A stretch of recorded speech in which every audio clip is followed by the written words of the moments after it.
Who's ready to do button stuff? I'm Becky Buttons, and in this video, I'm just going to go over some basics when you're ready to start making your own buttons at home. So the process of making your own buttons at home includes designing, printing, cutting, and pressing buttons with button supplies in a button making machine. So first off, designing. We have an easy to use, free for everyone design program located at designer.buttonmakers.net, or you can just go to buttonmakers.net and click on one of the design software links we have there. We also have free downloadable templates for Photoshop, Illustrator, and PDF files as well as PNG files. The Photoshop ones are pretty cool because they're set up to lay out an 8.5 by 11 size page perfectly with your button design. Photo P is a free alternative to Photoshop that works almost exactly the same way. And that's totally free, and you can use that as well. It's a really great program.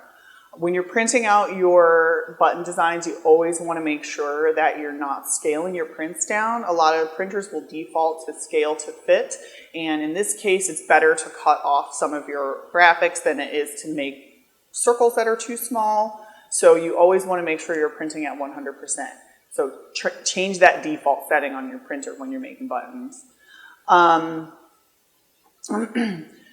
There are two main types of printers that most people have access to, and that is inkjet and laser. Inkjet has super high resolution and is very affordable to get started. That's why it's an attractive choice.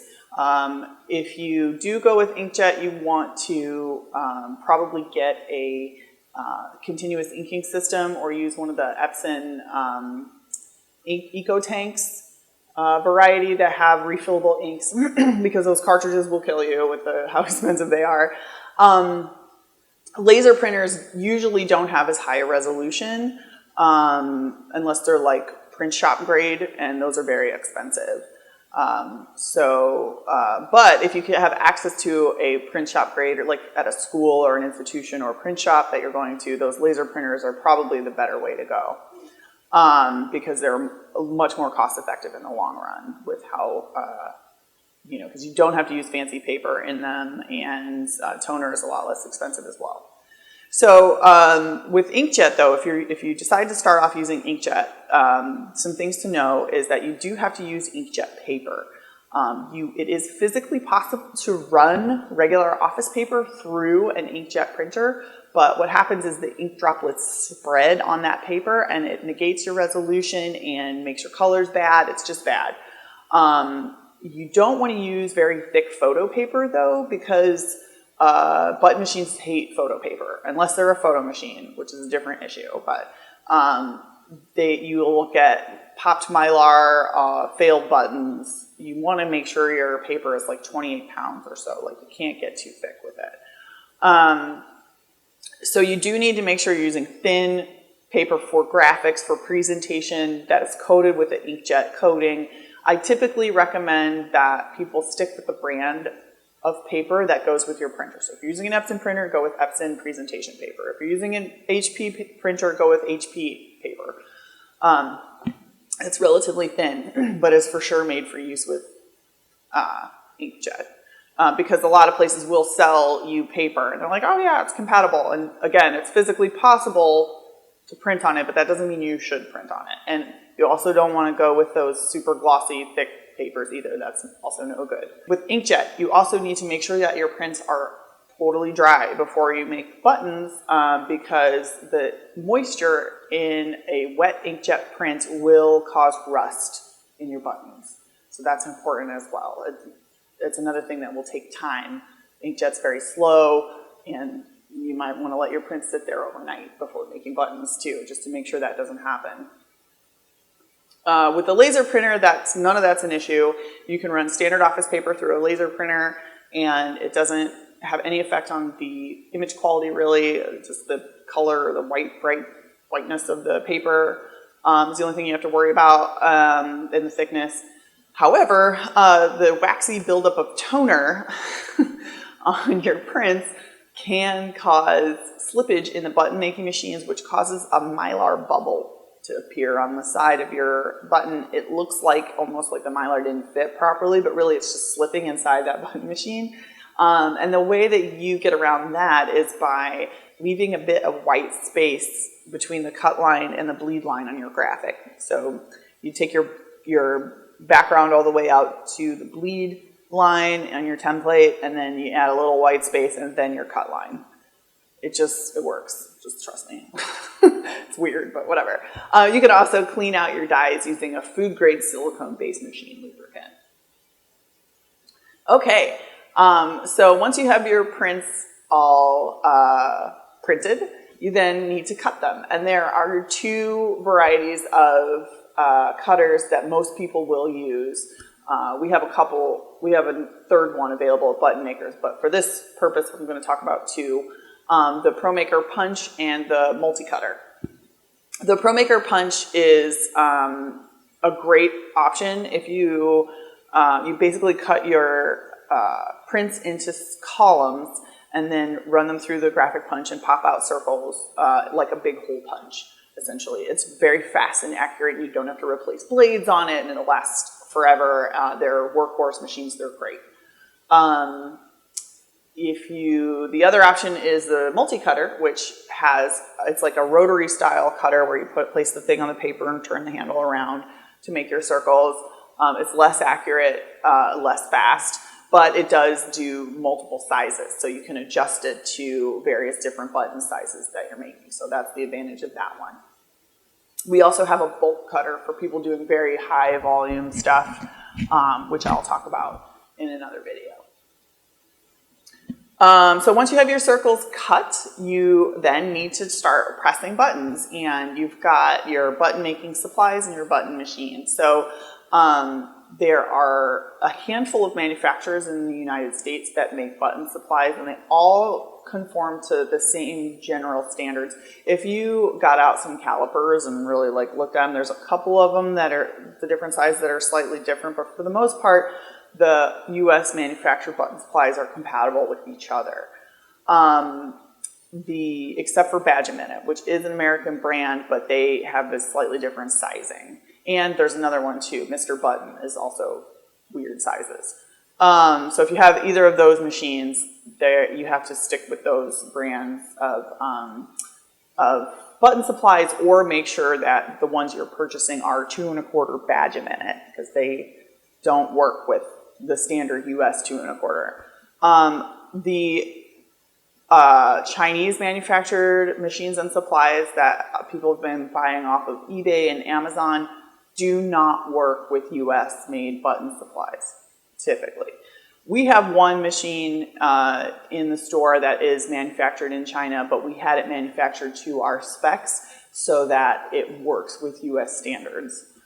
So all the machines and supplies that we have at Button Makers work together, that we conform to US standards here. So you can continue to buy supplies from us, but also from anyone who's selling US made materials.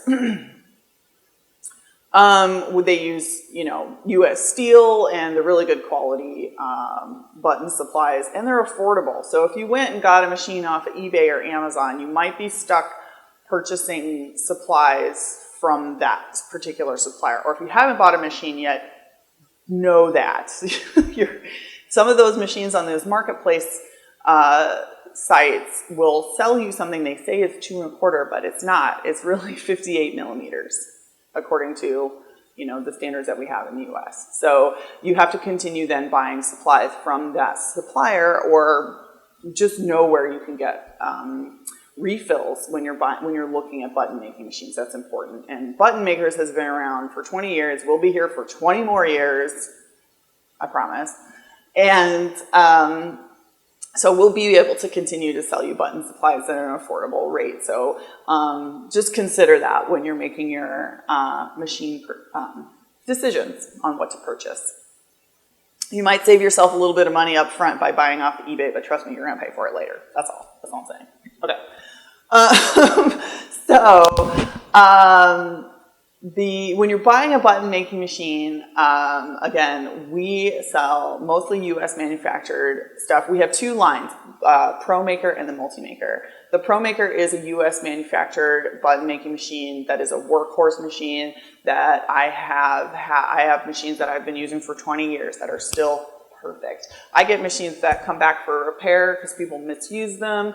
They'll just stick it in a box and just send it through the mail, like with no pad. Like the thing comes back, it's been kickballed all the way here from New York, and like it's still like I take it out of the box, and literally all I need to do is clean up the dies, tighten some bolts, and lube it up and send it back. They're fantastic machines. If you're making something on a deadline or for a client, you don't want to spend time troubleshooting, ProMaker is what you want. They are fantastic. They are only made for one size, but trust me, that is a good thing. That is an advantage. It makes a much more well-made machine. You don't have your pieces floating around everywhere. It is the better way to make a button machine. The MultiMakers have those interchangeable dies. People were calling, telling me that's what they wanted, so we went and got some made for us that have the dies that you can change out. But it turns out that when you do that, you sacrifice manufacturing quality. You sacrifice the alignment of these dies. The dies are the most important part of your machine, and when you're able to like take them out and throw them around your living room, you end up with a machine that's less reliable. Most orders of 100 or more buttons on one of those MultiMakers, you will have to stop at some point and like make little adjustments and and try and get back to making buttons. If other people are making buttons, they're definitely going to mess up one or more than they would with a ProMaker. Okay, and then if you're comparing our machines to those Amazon machines, please text me. Please send me a message. I will talk you down. And I don't just mean that because I want to sell button machines, though I do want to sell button machines, but I'm serious. Like, I also really want people to have a good experience making buttons, and if you're like just trying to save money and you're just gonna be messing around and making some buttons for funsies, okay, fine. But like if you're like looking at making an investment to make buttons for money or for charity or for fundraisers or on any kind of a deadline for anything, you really need to stop and think about like how much your time is worth, how much and what value you place on good manufacturing. The ProMakers, buy a ProMaker. I mean it. I'm not just. I do want to sell you machines, but I'm not just saying that. Anyway. All right, that about does it for this video. Please feel free to reach out if you have any questions. You can text me, call, email, tweet, hit me up on social media. I'm available all the time to answer your button making questions.